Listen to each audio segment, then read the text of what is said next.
इस फिल्म की शुरुआत उस वक्त से होती है जब जेनेट पहली बार क्वांटम रेल में फंस गई थी, यानी एक यूनिवर्स, एक दुनिया में। वो अपने आसपास की चीजों को देखकर काफी घबरा जाती है, पर तभी अचानक कुछ अजीब सी क्रिएचर्स उस पर हमला कर देती हैं, जो क्रिएचर्स उसने भी आज से पहले कभी नहीं देखे थे। जब वो उनके हमले से बचती है, उनका मुकाबला करती है, वो बहुत सारे क्रिएचर्स को वो मार भी लेती है, पर तभी उसे यहाँ एक आदमी मिलता है जो घबराया हुआ था, और वो जेनेट से पूछता है कि इस वक्त हम कहाँ हैं। असल में ये और कोई नहीं बल्कि कैंग द कॉन्करर था। जिसके बाद ये सीन इधर से शिफ्ट होकर आता है मूवी के हीरो पर, यानी स्कॉट पर, एंटमैन पर। जब से वो एवेंजर्स में शामिल हुआ था, वो काफी मशहूर हो गया था, लोग उसे काफी अच्छे से जानने लगे थे। हालांकि पहले लोग इसे इतना पसंद नहीं करते थे, पर अब यही लोग उसके दीवाने थे, और उसकी दोस्त अब अपने डैड की कंपनी संभालती है। वो पिम पार्टिकल्स का इस्तेमाल करती है दुनिया को अच्छा फ्यूचर भविष्य देने के लिए। ये पार्टिकल्स एनर्जी, ताकत को बढ़ा सकते हैं। अब उन लोगों की जिंदगी काफी अच्छी चल रही थी, काफी खुश थी वो। यहाँ तक कि स्कॉट ने अपनी ऊपर एक किताब भी लिखी थी, जिसे वो पढ़कर लोगों को सुना रहा था। वो अब सारे काम छोड़कर एक अच्छा इंसान और एक अच्छा बाप बनना चाहता था, और हमेशा इंसानियत की मदद करना चाहता था। तभी फिर स्कॉट के पास कॉल आती है कि आपकी बेटी किसी को पुलिस ने गिरफ्तार कर लिया है, क्योंकि वो पुलिस वालों से उलझ रही थी, उनके मामले में टांग अड़ा रही थी। जब पुलिस वाले सड़क पर सोने वाले लोगों को वहाँ से हटा रहे थे, तो केसी उन्हें ऐसा करने से रोक रही थी। इसीलिए स्कॉट और उसकी दोस्त पुलिस स्टेशन जाकर उसे छुड़ाते हैं और अपने साथ ले आते हैं। स्कॉट उसे समझाता है कि हीरो बनने के चक्कर में तुम एक दिन किसी मुसीबत में फंस सकती हो, तो इन कामों से दूर रहो। इस पर किसी जवाब देती है कि नहीं डैड, अब मैं बड़ी हो गई हूँ, मेरे पास मेरा अपना बनाया हुआ सूट है, तो मैं अपनी हिफाजत कर सकती हूँ और लोगों की मदद करना चाहती हूँ। तभी स्कॉट को पहली बार ये बात पता चलती है कि किसी के पास भी एक सूट है, जो और कोई नहीं बल्कि एंटमैन का है, और ये उसे स्कॉट के दोस्त ने दिया है। अब इसके बाद ये लोग स्कॉट की दोस्त के घर जाते हैं और उसके माँ बाप के साथ खाना खाते हैं। यहाँ हम देखते हैं कि उसकी दोस्त की मोम और कोई नहीं बल्कि जेनेट है, जिसे हमने शुरुआत में देखा था। वो सब लोग अब एक साथ मिलकर हंसी खुशी रहते थे। यहाँ केसी जेनेट के हस्बैंड और बेटी के साथ मिलकर क्वांटम रेल को और जाने की कोशिश कर रही है, यानी वही शुरुआत वाले यूनिवर्स, दुनिया। अब जेनेट के हस्बैंड स्कॉट को दिखाते हैं कि मैंने अपनी एड चीनी चूंटियों पर और भी काम करना शुरू कर दिया है, उन्हें मजीद ताकतवर बनाने के लिए, जिस मकसद के लिए मैंने पिम पार्टिकल्स का इस्तेमाल किया है, जिससे ये एड्स इतनी ताकतवर हो गई है कि मेरे हिसाब से कुछ भी कर सकती है। मतलब मैं उन्हें जो करने का कहूँगा वो कर सकती है। तब ये किसी भी सबको बताती है कि मैंने एक डिवाइस बनाई है, जिसके जरिए हम क्वांटम रेल के बारे में और भी जान सकते हैं। पर इस बात से जेनेट खुश नहीं थी, क्योंकि उसने अपनी जिंदगी के 30 साल वहाँ पर गुजारी थी, जो बहुत ही मुश्किल टाइम रहा था, और उन लोगों को इस बात का अंदाजा नहीं था कि क्वांटम रेल कितना खतरनाक साबित हो सकता है उनके लिए। पर केसी उन्हें तसल्ली देती है कि क्वांटम रेल के बारे में जानने के लिए हमें वहाँ जाने की जरूरत नहीं है, बल्कि इस डिवाइस की मदद से यही रहकर हम उसके बारे में जान सकते हैं। फिर केसी डिवाइस को ऑन करके एक रेडियो सिग्नल क्वांटम रेल में भेजती है, जिसकी वजह से वहाँ का सारा डेटा इकट्ठा होकर इन्हें दिखाया जाता है। पर जैसे ही वहाँ से रेडियो सिग्नल का जवाब आता है, तो जेनेट काफी घबरा जाती है और वो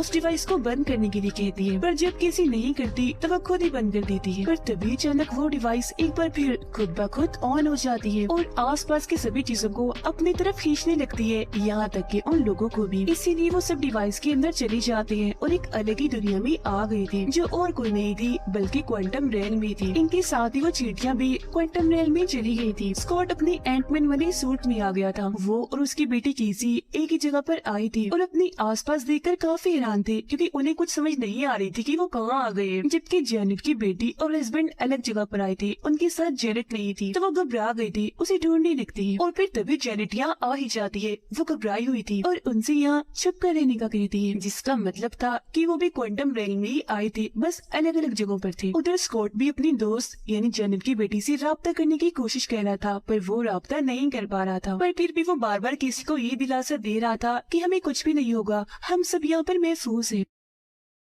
अभी वो बातें कर ही रही थी कि तभी अचानक एक काफी बड़ा सा क्रिएचर नीचे से उठता है और उन पर हमला कर देता है। वो अपनी जान बचाने के लिए भागते हैं। वो इन्हें अभी मारने ही वाला था कि तभी कुछ सूट पहने लोग यहाँ आकर अपने पावर्स, ताकत से उस क्रिएचर को मार गिराते हैं और इन लोगों की जान बचा देते हैं। ये लोग दरअसल ये की क्वांटम रेल के ही रहने वाले थे, जो इन लोगों को भी अपने लिए खतरा समझ रही थी, तो पकड़कर उन्हें अपने साथ ले जाते हैं। वो अलग ही जुबान में कुछ बोल रही थी। फिर जैसे वो स्कॉट को अपना खास किस्म का शरबत पिलाते हैं, तो स्कॉट को अब उनकी जुबान समझ आने लगी थी। वो उन लोगों को फिर बताता है कि हम यहाँ कैसे आए और आप लोगों के लिए हम खतरा नहीं है। पर तभी उनकी लीडर सामने आती है, कहती है कि तुम लोग ऊपर से आए हो, वो रास्ता खुल गया है तो जरूर यहाँ वो कॉन्करर भी आता होगा। ये नहीं शुरुआत वाला आदमी जो जेनेट को भी मिला था। लीडर इन्हें बताती है कि उसने हमारी इस दुनिया क्वांटम रेल्म पर हमला करके इसे जहन्नुम नाक जैसा बना दिया। पर यहाँ स्कॉट को ये समझ नहीं आ रही थी कि आखिर ये कॉन्करर है कौन। पर हम समझ जाते हैं कि वो आदमी कैंग द कॉन्करर है जो बहुत खतरनाक और अच्छा इंसान नहीं है। जेनेट को यहाँ के कुछ लोगों का ग्रुप मिलता है जिनसे जाकर वो मिलती है। वो लोग उसे देखकर काफी खुश हो गई थी क्योंकि जाहिर है इतना अरसा उसने यहाँ गुजारा था। ये देखकर उसका हस्बैंड और बेटी हैरान थे। अब यहाँ के लोग इन्हें एक बड़ा सा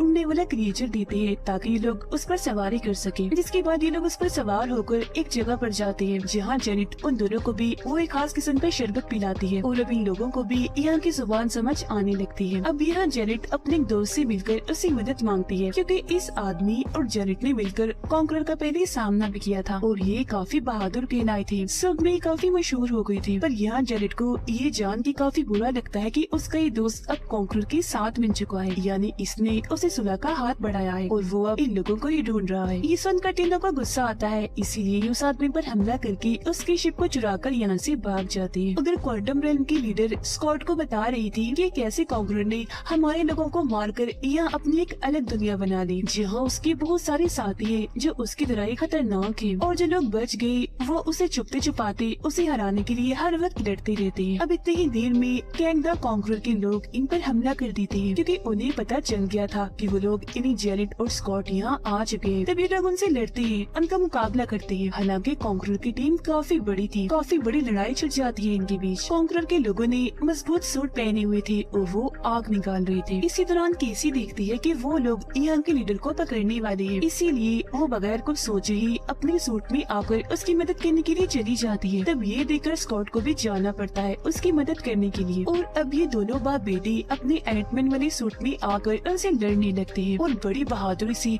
बहुत सारे लोगों को मार गिराते हैं। अभी उन लोगों ने सुकून का सांस ही लिया था कि तभी एक बड़ी सी रोबोट मशीन उन पर हमला कर दी थी। वो आग के गोले गिरा रही थी, खतरनाक लाइट छोड़ रही थी और साथ ही तेज बिजली भी। इसीलिए ये लोग अपनी जान बचाने के लिए भागने लगते हैं। मगर तभी वो रोबोट मशीन स्कॉट के सामने आकर कहती है कि तुमसे दोबारा मिलकर अच्छा लगा स्कॉट। इसके बाद वो मशीन अपना चेहरा दिखाता है जिसे देखकर स्कॉट काफी हैरान रह गया था क्योंकि ये उसका एक दुश्मनी था जिसे स्कॉट ने उसके सूट में ही मार दिया था। तो जाहिर है अब उसके दिमाग में ये सवाल था कि ये जिंदा अब कैसे है। वो फिर इन्हें उठाकर अपने साथ ले आता है और बताता है कि उस दिन में मरा नहीं था बल्कि मैं तो क्वांटम रेल में आ गया था जहाँ कैंग द कॉन्करर ने मुझे बचाया और एक रोबोट मशीन बना दिया। मैं यहाँ आने वाले हर इंसान पर हमला करता हूँ। उधर जेनेट अपने हस्बैंड और बेटी को ये कहानी बता रही थी कि जब मैं यहाँ क्वांटम रेल में आई थी तब मेरी मुलाकात यहाँ कैंग द कॉन्करर से हुई। वो भी मेरी तरह यहाँ फंस गया था। उसने मुझे बताया कि मैं अलग अलग प्लैनेट्स पर जाता हूँ पर शिप खराब होने की वजह से मैं यही फंस गया। दरअसल मेरे पास एक ऐसा शिप है जिसकी मदद से मैं किसी भी टाइम लाइन में किसी भी यूनिवर्स में जा सकता हूँ।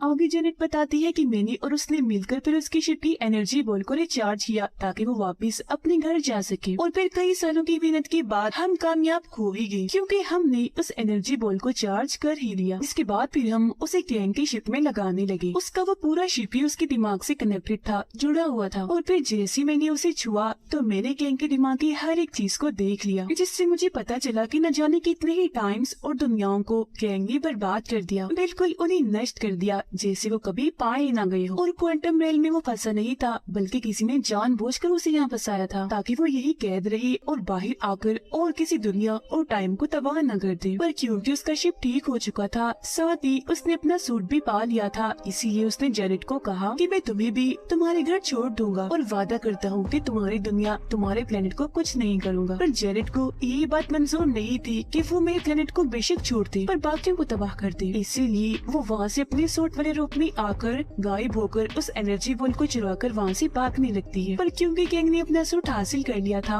इसीलिए वो ज्यादा दूर तक नहीं भाग पाती। कुछ दूर जाने पर वो वहाँ तबाही मचाकर जेनेट को भागने से रोक देता है। फिर जेनेट यहाँ अपनी ताकत से उस एनर्जी बॉल को काफी बड़ा कर लेती है ताकि कैंग उस तक कभी न पहुँच सके और खुद यहाँ से भाग जाती है, जिससे अब कैंग द कॉन्करर यहाँ फंस गया था क्योंकि उसका रास्ता भी बंद कर दिया गया था। पर क्योंकि उसके पास मजबूत सूट था इसीलिए उसने यहाँ अपनी दुनिया बना ली जिसके बाद उसकी एक काफी बड़ी टीम भी बन गई और जेनेट यही उसे छुप कर रहती रही। जिसके बाद उसके हस्बैंड ने आकर उसकी जान बचा ली और उसे घर ले गया। पर वापस आने के बाद अभी भी वो इस शर्मिंदगी में थी कि मैं क्वांटम रेल में एक मोस्टर को जगाई। जिसके बाद उसकी बेटी उसे दिलासा देती है कि फिक्र मत करें, हम एक साथ मिलकर उसे एनर्जी बॉल को लेने से रोकेंगे। और फिर वो तीनों निकल जाते हैं उस एनर्जी बॉल की तलाश में। उधर स्कॉट के सामने कैंग आ गया था जो उसे किसी को मारने की धमकी देता है कि मैं तुम्हारी बेटी को मार दूंगा, तो तुम जाकर उस एनर्जी बॉल को लेकर आओ। तो अपनी बेटी को बचाने के लिए स्कॉट चला जाता है, पर जैसे ही वो उस जगह के दरमियान में पहुंचता है तो उसे अजीब होने लगता है। वो देखता है कि यहाँ मेरी जैसे और भी कई सारे लोग बन चुके हैं। उसे कुछ भी समझ नहीं आती कि ये क्या हो रहा है। वो जितना इस बारे में सोचता जा रहा था उतने ही उसकी हम शक्ल बन रही थी। ये सब उसके दिमाग का काम था, वही सब कर रहा था। और फिर स्कॉट जैसे लोगों की क्योंकि यहाँ एक काफी बड़ी टीम बन गई थी तो यहाँ उनके बीच भगदड़ मच जाती है, क्योंकि सारे भागकर उस तरफ जा रहे थे जहाँ एनर्जी बॉल है। हर कोई उसे हासिल करना चाहता था, पर इस चक्कर में मेन स्कॉट तो वही नीचे ही दबा रह जाता है। पर फिर वो अपनी सारे हम शक्ल की मदद लेकर ऊपर चढ़ जाता है। ये सारे बिल्कुल वैसा ही कर रहे थे जैसे चींटियां करती हैं, मतलब कि एक दूसरे के ऊपर चढ़ रहे थे और एक लंबी सी लाइन ऊपर की तरफ इन्होंने बना ली थी। वो सबसे ऊपर जाकर एनर्जी बॉल तक पहुंचने ही वाला था कि तभी नीचे गिर जाता है। पर तभी इधर उसकी दोस्त आकर उसे बचा लेती है। स्कॉट फिर यहाँ अपनी पावर ताकत से उस एनर्जी बॉल को दोबारा से छोटा बना देता है। और तभी इधर जेनेट और उसके हस्बैंड भी आ जाते हैं। जेनेट उसे कहती है कि किसी भी कीमत पर ये बॉल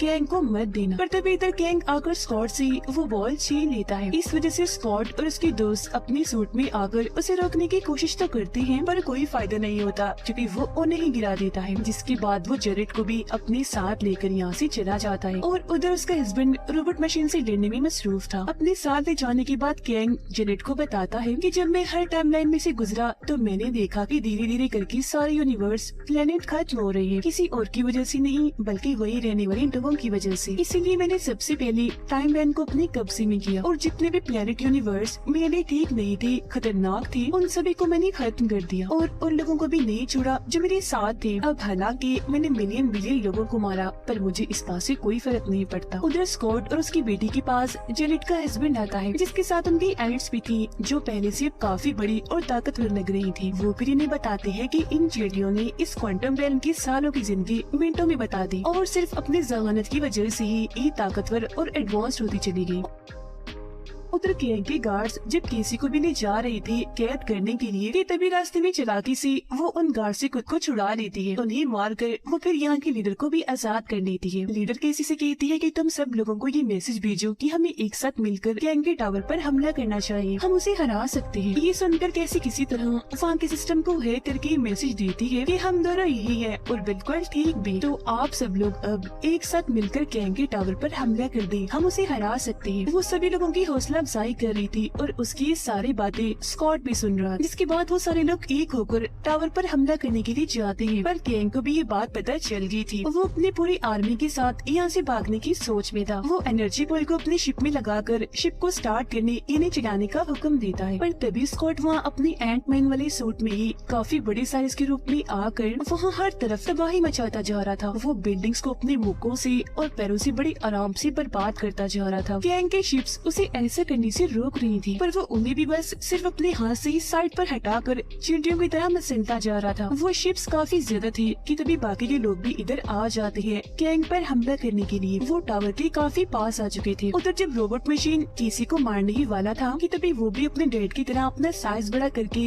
जोरदार उसे मुक्का मारती है, फिर और उसे मारकर वही फेंक देती है और कहती है कि मैं तुम्हें एक मौका दे सकती हूँ, अगर तुम चाहो तो सुधर कर एक अच्छे इंसान बन सकते हो। उधर कैंग का शिप बस उड़ने ही वाला था कि तभी स्कॉट उस पर हमला कर देता है और उसके एक एक झटके से शिप के कई सारे टुकड़े हो जाते हैं। इसीलिए अब कैंग भी बाहर आ चुका था अपनी असली खतरनाक रूप में और वहाँ के लोगों को वो मारना शुरू कर देता है अपनी खतरनाक ताकतवर लाइट से, जिसके सामने कोई भी टिक नहीं पा रहा था और वो सारे के सारे दूर दूर जाकर गिर रहे थे। यहाँ तक कि स्कॉट भी आगे नहीं बढ़ पा रहा था उसे रोकने के लिए, उसका हमला वो भी नहीं झेल रहा था। फिर तभी गुस्से में कैंग उसे कहता है कि तुम्हें अंदाजा नहीं मैं कितना ताकतवर और खतरनाक खतरनाक हूँ, ना जाने मैंने कितने प्लैनेट्स यूनिवर्स का खात्मा कर दिया है और दूर मैंने बहुत सारे एवेंजर्स के हीरो को भी मार गिराया है, तो तुम भी मेरी आगे कुछ नहीं। उसके ये कहते यहाँ पर बहुत सारी एड्स आ जाती है जो जेनेट का हस्बैंड अपने साथ लाया था। वो सारी की सारी एड्स एक साथ गैंग पर हमला कर दी थी। उनकी तादाद इतनी ज्यादा थी कि गैंग के लिए उन्हें रोकना बहुत मुश्किल था, तो इसीलिए उसने अपने चारों तरफ एक शील्ड बना ली थी ताकि वो उन्हें रोक सके। पर तभी अचानक उस पर रोबोट मशीन का हमला हो जाता है जिससे वो शील्ड